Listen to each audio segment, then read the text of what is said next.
Hi, I'm E.D. Lewis and welcome back to my channel and welcome to episode 2 in my Botanical Gothics series.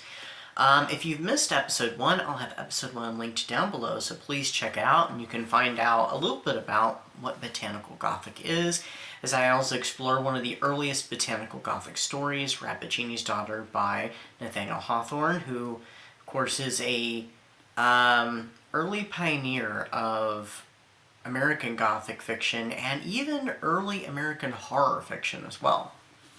Today, I am looking at a book I recently read during Old School April, and this is Belladonna by Adalyn Grace. It's actually the first book in a trilogy, and there is a novella coming out later this year. So I absolutely knew nothing about this book going into it. I was attracted to this book just by the cover, because, I mean, look at this cover. It's absolutely gorgeous. But this follows the story of a girl named Signifaro. She is an orphan ever since she was a baby, when her family all died very tragically. Those who, she lived with, that is. And death came to claim everybody, but could not claim her. And then she goes through a series of guardians, the best one being her grandmother until her grandmother had passed away. But each one has not been very interested in her, mostly been interested in her fortune that she'll get when she comes of age. Where the main events of the novel take place is within 6 months of her getting her inheritance.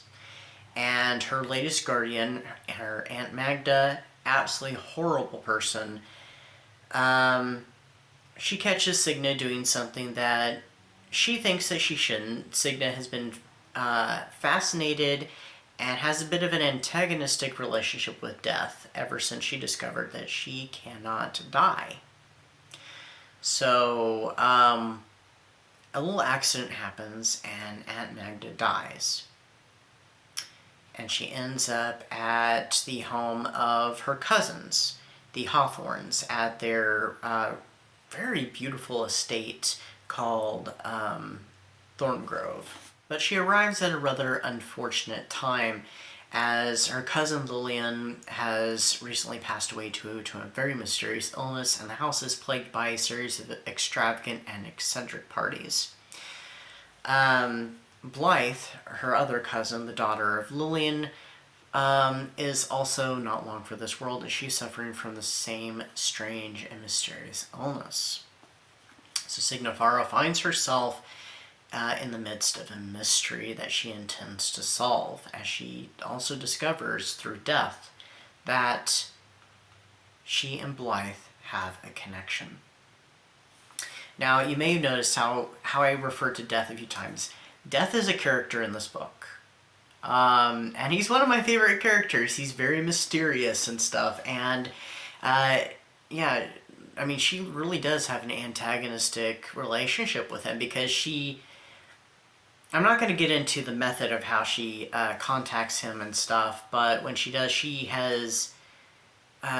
confronts him and stuff, and he's like, this is just what I do. I have not taken these people from you time and time again. It was just their time. This is just what my job is. But he is oddly fascinated with her, just as she is fascinated with him, and things soon take a turn in the relationship. So,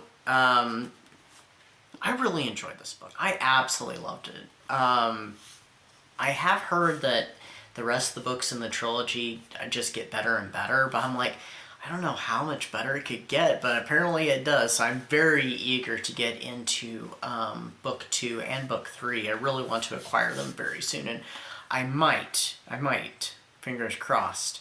So obviously this one gets a 5-star from me. But yeah, I loved it. Is it perfect? No, but no book is going to be absolutely perfect. There's always going to be at least some minor flaw in there somewhere. But, yeah, and Signa, she's one of my favorite characters of the book for sure. I loved Death, too. I absolutely loved him. He was fun. But yeah, Signa, she's a very strong female character, but she's one of those that she starts out strong, but she has plenty of room to grow And, you know, it's a good thing she's not one of those absolutely, like, nearly flawless characters, fully formed at the beginning, has nowhere to go. No, she has somewhere to go, and she does make mistakes along the way and learns from them. So I'm really curious to see where she goes from here. But yeah, plants play a huge role in this, especially Belladonna and the Belladonna berries. Can't say how.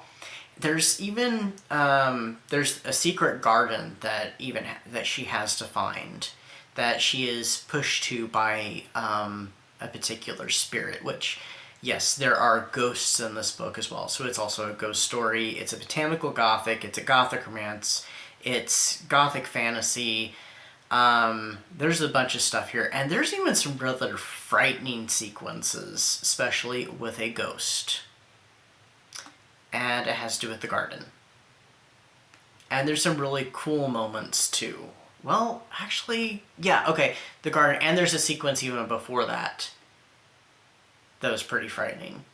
But there's even this one part I think is really cool, that she is flipping through these books, and she touches one of the pages, and moss sprouts from the book and starts winding itself around her finger. I thought that was such a cool visual.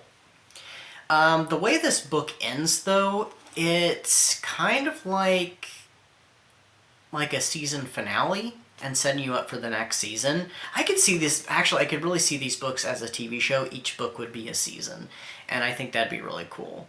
So, yeah, but yeah, the ending, it's very much, it ends like a season finale, and, you know, sets you up for, you know, what's to come next. So, yeah, I'm really eager to get book 2 and start book 2 sometime this year.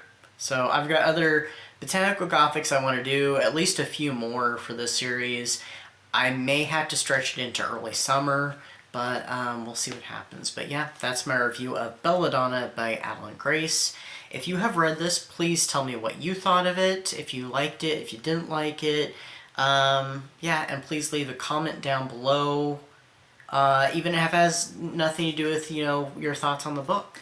Also, please hit that like button, that subscribe button, you get that little bell so you'll get notifications on my latest videos. And I'll see you next time. Stay safe, stay spooky, and happy spring, happy May.